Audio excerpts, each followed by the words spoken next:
নমস্কার। গল্পের ঝুলিতে সকল শ্রোতা বন্ধুদের স্বাগত জানাই।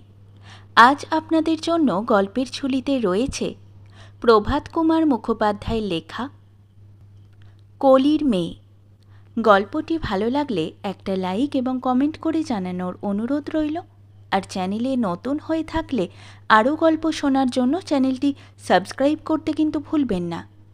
তাহলে চলুন শুনে নেওয়া যাক আজকের গল্প। চৈত্রের দিবা অবসিত প্রায়। গোপাল সরকারের বৈঠকখানায় বসিয়া বিজয় মিত্র পাশা খেলিতেছিলেন।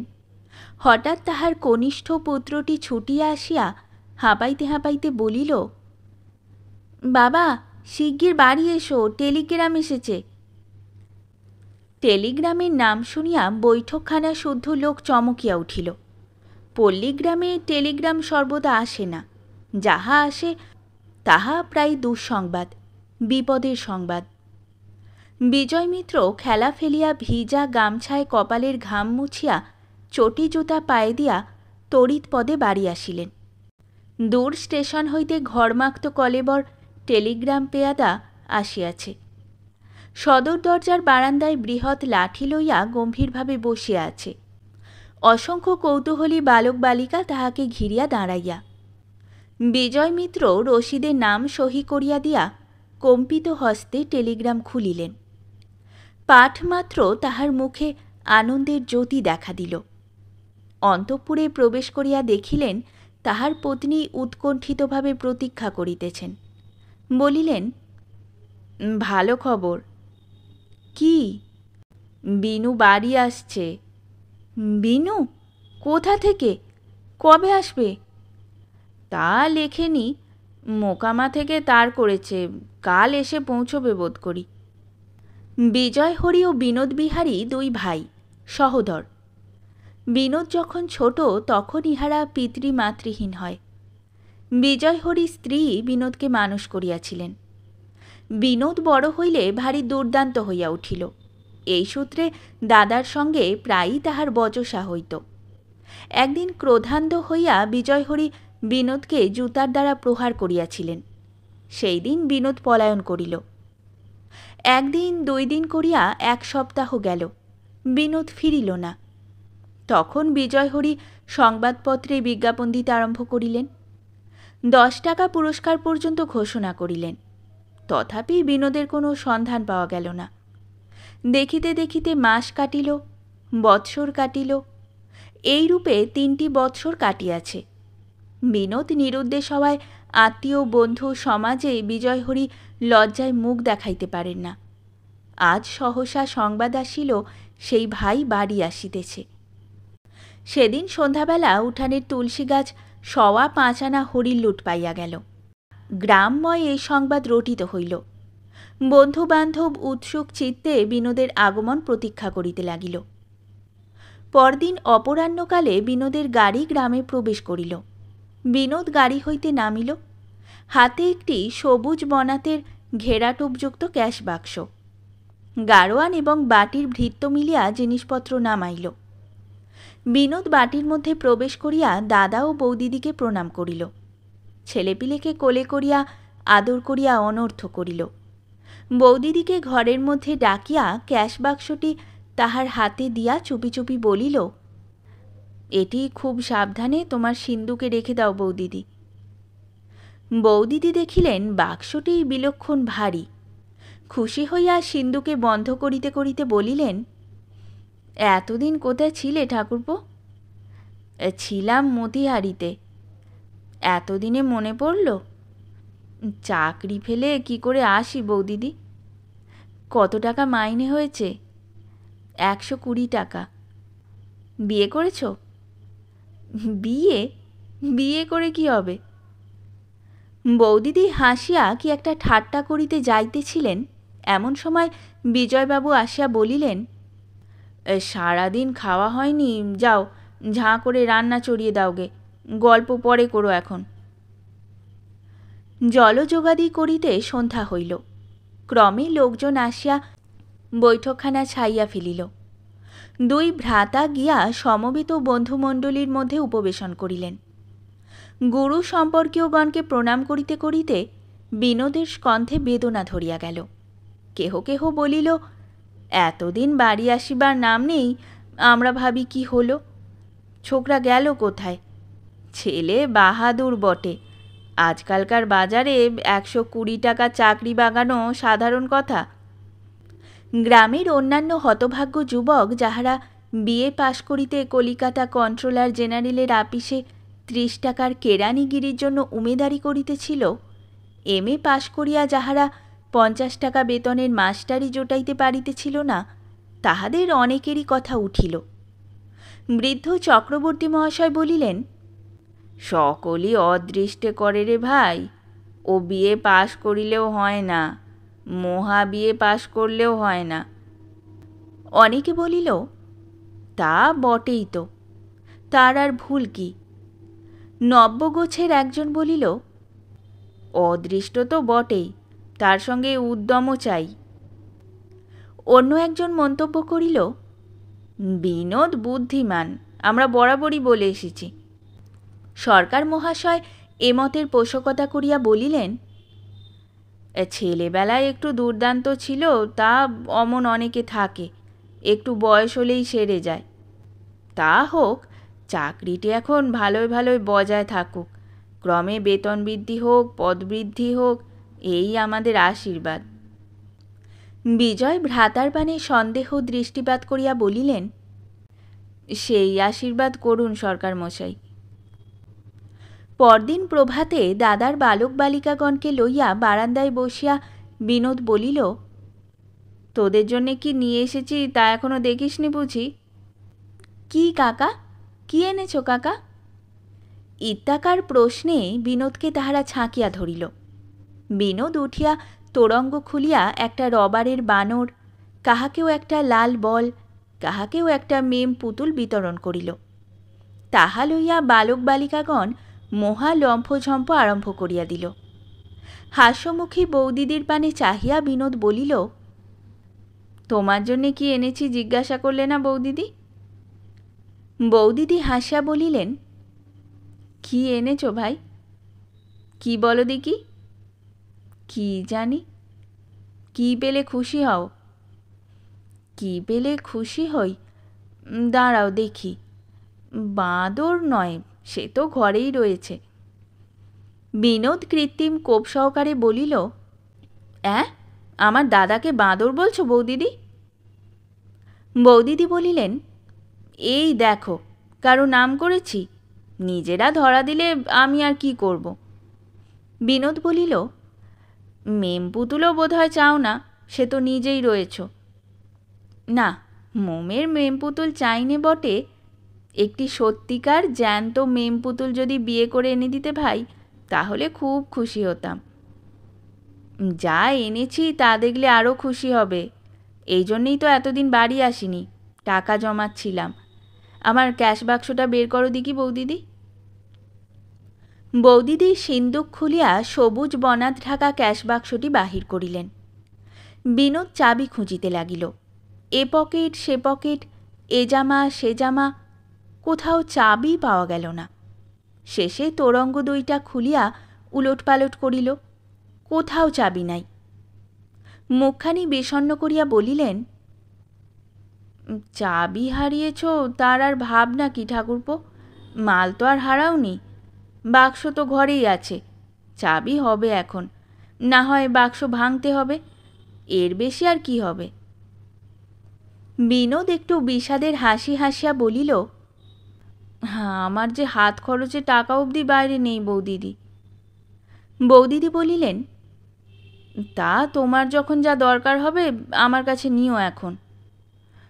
কলকাতায় গিয়ে বাক্স না খোলালে আর উপায় নেই, এত সাধ করে তোমার জন্য গহনা গড়িয়ে নিয়ে এলাম, দেখাতে পেলাম না, এই দুঃখ।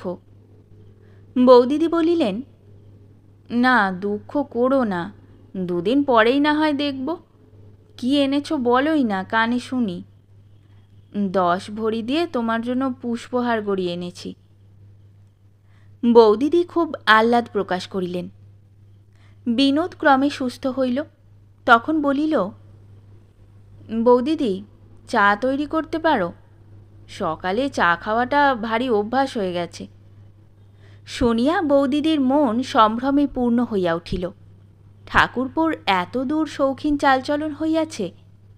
কিন্তু কিছু অপ্রতিভও হইলেন, বলিলেন, সে পাঠ তো আমাদের নেই ভাই। বিনোদ বলিল, চা আমার কাছে আছে, শুধু গরম দুধ আর চিনি পেলেই হয়। এই কথা শ্রবণমাত্র বালক বালিকাগণ, ও কাকা, আমি চা খাবো, ও কাকা, আমায় চা দাও বলিয়া নৃত্য করিতে আরম্ভ করিল। উপযুক্ত পাত্রাভাবে একটা ঘটি করিয়া চায়ের জল গরম হইয়া আসিল। তাহারই মধ্যে এক মুঠো চা ফেলিয়া মুখে পাথরটি চাপা দেওয়া হইল। বালক বালিকাগণ কেহ বাটি, কেহ গেলাস, কেহ বা পানির ডিবার একটা খোল লইয়া বসিয়া গেল। তা সিদ্ধ হইলে সেই ঘটিতেই দুধ ও চিনি ফেলিয়া দেওয়া হইল। ঘটির মুখে গামছা দিয়া ছাঁকিয়া বৌদিদি সকলকে চা পরিবেশন করিলেন। চা বালক বালিকাগণের উদরস্থ যত হোক না হোক ঘরের মেঝেতে ঢেউ খেলিয়া গেল। নিকটস্থ গ্রামের জমিদার অতুল ঘোষ মহাশয়ের এক 14 বর্ষীয়া অবিবাহিতা কন্যা আছে।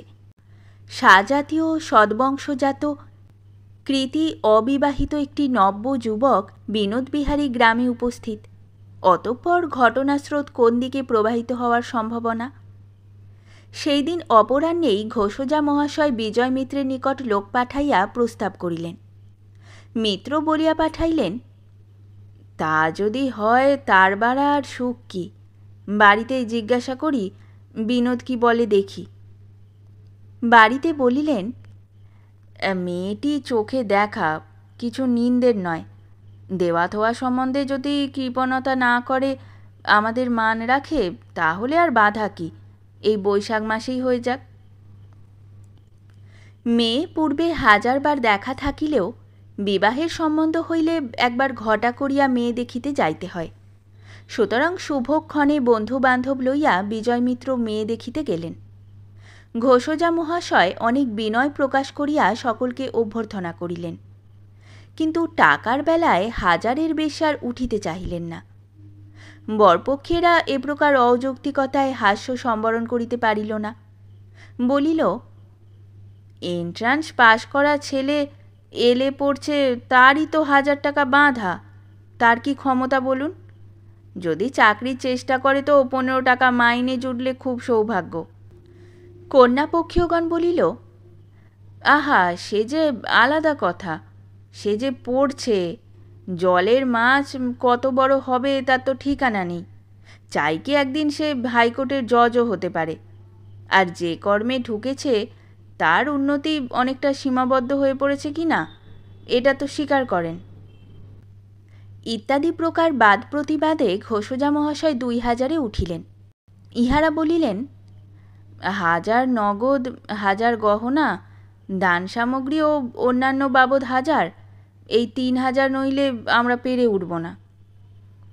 ঘোষজা মহাশয় বলিলেন, পরে বিবেচনা করিয়া যেরূপ হয় বলিয়া পাঠাইবেন। উত্তম কথা বলিয়া বরপক্ষীয়গণ শেষবার ধূমপান করিয়া বাড়ি ফিরিয়া আসিলেন। পরদিন সংবাদ আসিল, অনেক কষ্টে মারিয়া কাটিয়া ঘোষজা মহাশয় 2500 পর্যন্ত উঠিবেন। ইহাতে যদি হয় উত্তম, নচেত অগত্যা তাহাকে ক্ষান্ত হইতে হইবে। বিজয় মিত্র বলিয়া পাঠাইলেন, টাকা অতি তুচ্ছ পদার্থ, কুটুম্ব সুখী বেশি প্রার্থনীয়। ঘোষজা মহাশয়ের সহিত কুটুম্বিতার লোভে তিনি 2500-এই সম্মত। এখন দিন স্থির হইতে পারে। বিনোদকে রাজি করিতে কোনো কষ্ট হইল না, কিন্তু 1000 টাকার গহনা শুনিয়া সে ভারী খুঁতখুঁত করিতে লাগিল। 1000 টাকায় কি গহনা হবে বৌদিদি? এই তোমার জন্যে পুষ্পহার গড়ালাম, 275 টাকা 13.75 আনা লাগলো, 1000 টাকায় কখানা গহনা হবে? বৌদিদি বলিলেন, 1000 টাকায় কি আর গা সাজানো গহনা হয় ভাই? নইলে নয় খান কতক তাই হবে, তারপরে বেঁচে পড়তে থাকো, রোজগার করো, কত গহনা দেবে দিও না। বিনোদ কিয়ৎক্ষণ ভাবিল, বলিল, দেখো বৌদিদি, এক কাজ করলে হয় না? ওদের বলো যেন গহনা না দিয়ে গহনার ওই 1000 টাকা নগদে দেয়। ওতে আর 1000 আমরা মিলিয়ে 2000 টাকার পছন্দ মতো গহনা তৈরি করাই। কলকাতায় তো যেতেই হবে বাক্সটা খোলাবার জন্য। বৌদিদি কিয়ৎক্ষণ কপালে হাত দিয়া ভাবিয়া বলিলেন, এ পরামর্শ মন্দ নয়, তাই বলা যাক। মেয়ে ফিরিয়ে পাঠাবার সময় আমরা গা সাজিয়ে ফিরে পাঠাবো। কলকাতায় গিয়ে গহনা গড়িয়ে আনতে কদিন লাগবে বলো দেখি বৌদিদি? কতদিন আর? নেবুতলায় কমলা দিদিদের বাড়ি যাবে, বাড়িতে স্যাকরা ডাকিয়ে বসে থেকে 7 দিনে গহনা তৈরি করিয়ে নেব। ওরা তো যখন গহনা গড়ায় ওই রকম করেই গড়ায়। বিনোদ বলিল, ঘোষেরা রাজি হবে তো? বৌদিদি বলিলেন, ইহ, রাজি হবে না তো কি। বৌদিদি গিয়া স্বামীর সহিত এ বিষয়ে কথা কহিলেন। বিজয় মিত্র বলিলেন, রাজি না হবার তো কোনো কারণ দেখি নে। কিন্তু সব দেখিয়া শুনিয়া তামাক খাইতে খাইতে বৃদ্ধ ভাবিলেন, ভায়ার আমার বড় চাকরি হয়েছে কি না, মেজাজটা ভারী বেড়ে গেছে। অতুল ঘোষ রাজি হইলেন। একেবারে স্বর্ণশূন্য করিয়া মেয়েকে বিবাহের আসরে নামাইতেও পারিলেন না। অত্যাবশ্যক 2-4খানা গহনা দিতেই হইল, অথচ 1000 টাকাও দিতে হইল। শেষে সেই 3000এই দাঁড়াইল। সমারোহ করিয়া বিবাহ সম্পন্ন হইয়া গেল। কন্যার নাম শরৎ কুমারী। বিনোদের বৌদিদি নববধূর মাতাকে বলিলেন, গহনা গড়াইতে একটু সময় লাগিবে, সুতরাং বধূকে 2 সপ্তাহের কম ফিরিয়া দিতে পারিবেন না। মাতা বলিলেন, তা বেশ, এই তো কাছেই, মাঝে 2-1 দিন পালকি পাঠিয়ে দেব, একবেলার জন্যে পাঠিয়ে দিও, তাহলেই হবে। সমীপস্থ একজন নবীনা বলিল, ওগো, এখন আর আগেকার মতো মেয়েরা শ্বশুরবাড়ি এসে কাঁদে কাটে না, 2 দিনে স্বামী চিনে নেয়।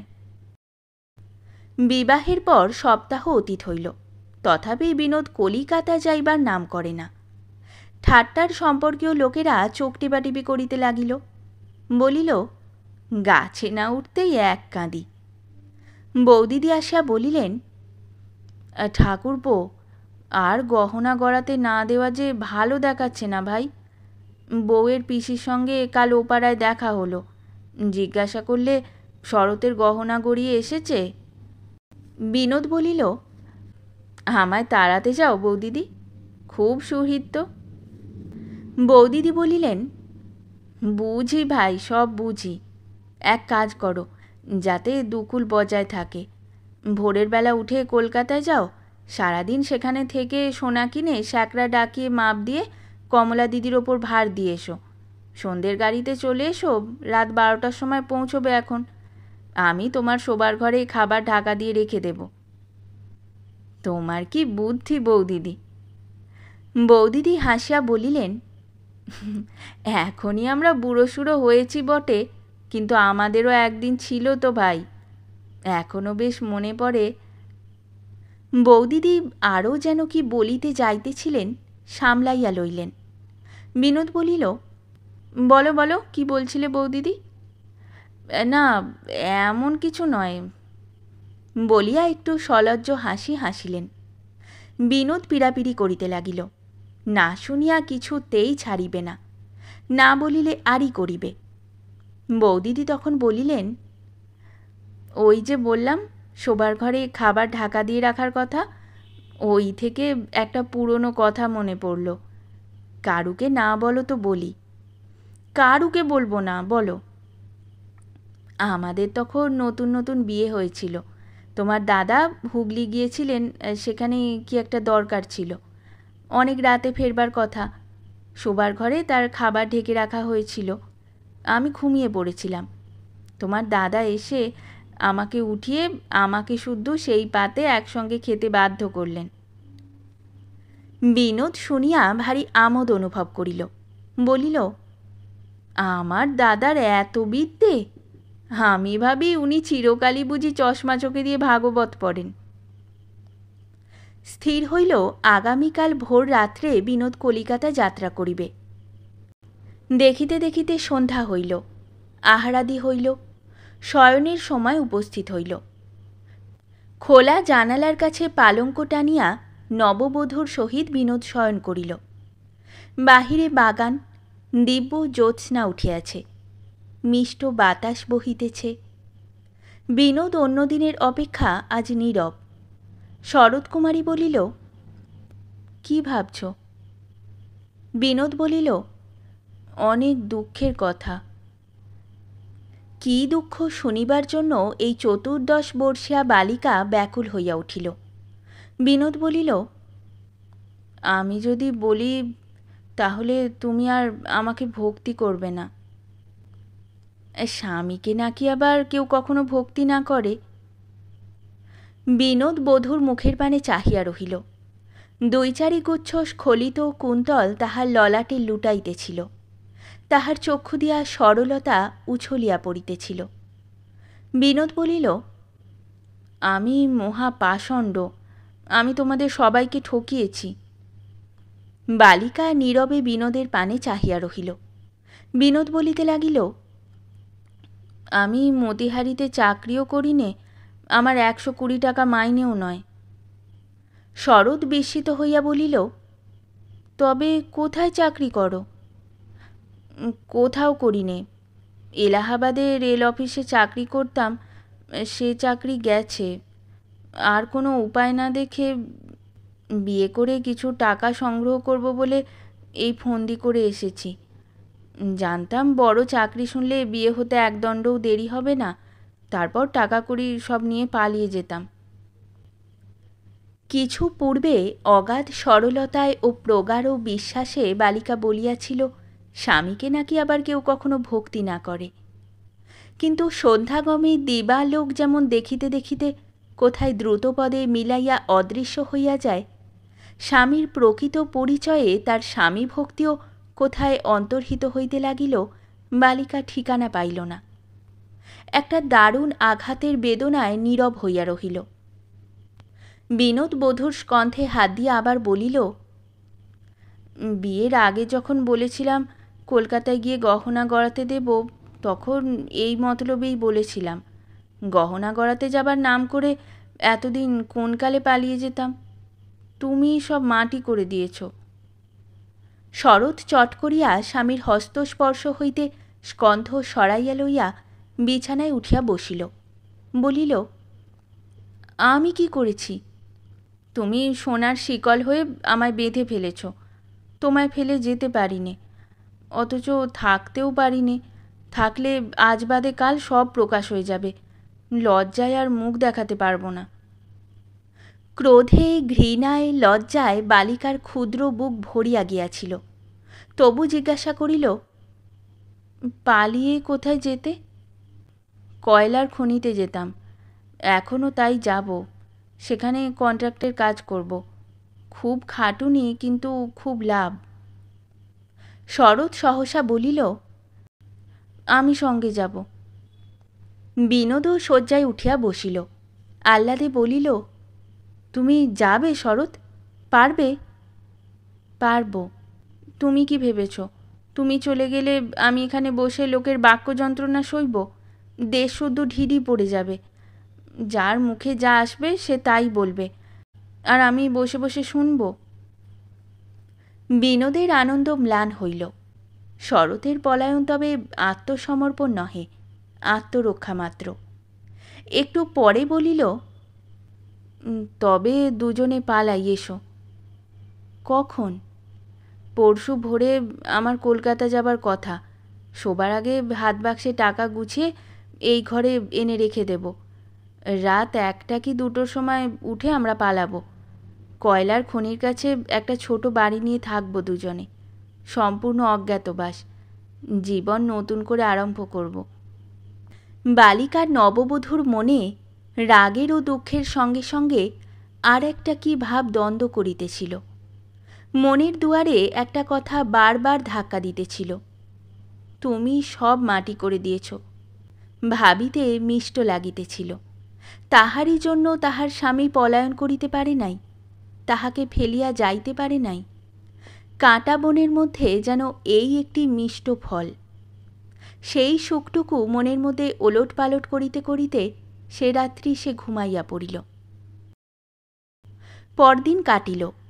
শয়নঘরে টাকার বাক্স লইয়া রাত্রে বিনোদ শয়ন করিল। ভোরে বৌদিদি তাহাকে জাগাইয়া আসিতে দেখেন কেহ নাই। শয্যায় তাহার স্বামীর নামে এই পত্র পড়িয়া রহিয়াছে। শ্রীচরণে, দাদা, আমি বউকে লইয়া পশ্চিমে চলিলাম। আমি আপনাদের সকলকে ঠকাইয়াছি। আমি মতিহারিতে চাকরি করি না। এলাহাবাদ রেল অফিসে একটি সামান্য চাকরি করিতাম, মদ খাইয়া সেটি খোয়াইয়াছি। তখন নিরুপায় হইয়া জুয়াচুরি করিয়া বিবাহ করাই স্থির করি। অনুসন্ধানে পাছে ধরা পড়ি, তাই ডিরেক্টরি খুঁজিয়া দেখিলাম আমার নামের কেহ কোথাও ভালো চাকরি করে কিনা। দেখিলাম মতিহারিতে একজন বিনোদ বিহারী মিত্র ভালো চাকরি করে। তাহার বেতনের পরিমাণ মুখস্থ করিয়া বাড়ি আসিয়া বিবাহ করিলাম। আমার 1 পয়সাও নাই। আমার ক্যাশ বাক্সে শুধু ভাঙা কাঁচ বোঝাই করা আছে। বৌদিদির পুষ্পহারও এখনো তৈরি হয় নাই। আমার বিবাহে যে 1000 পণ পাওয়া গিয়েছে, তাহা হইতেই তাহার জন্য পুষ্পহার গড়াইয়া দিবেন। গহনার 1000 টাকা সম্বল করিয়া ব্যবসা করা স্থির করিয়াছি। যদি কোনোদিন নিজের স্বভাব ও অবস্থা সংশোধন করিতে পারি, তবে আবার দেখা দিব। আপাতত প্রণামান্তে বিদায়। সেবকাধম শ্রী বিনোদ বিহারী মিত্র। পত্র পড়িয়া বৌদিদি স্তম্ভিত হইলেন। সত্য কথা বলিতে গেলে ঠাকুরপোর উপর ততটা রাগ হইল না, কিন্তু নিরপরাধ বউয়ের স্বামী সঙ্গ গ্রহণেই যেন বেশি খটকা লাগিল। মন আপনা হইতেই বলিতে লাগিল, কলি, ঘোর কলি। শেষ হলো আমাদের আজকের গল্প। গল্প পাঠে এবং বিভিন্ন চরিত্রে আমি তৃষিতা। গল্পটি ভালো লাগলে লাইক এবং শেয়ার করে দেবেন। আর চ্যানেলে নতুন হয়ে থাকলে আরও গল্প শোনার জন্য চ্যানেলটি সাবস্ক্রাইব করতে কিন্তু ভুলবেন না। খুব তাড়াতাড়ি নতুন একটি গল্প নিয়ে ফিরে আসব। সকলে ভালো থাকুন, শুনতে থাকুন গল্পের ঝুলি।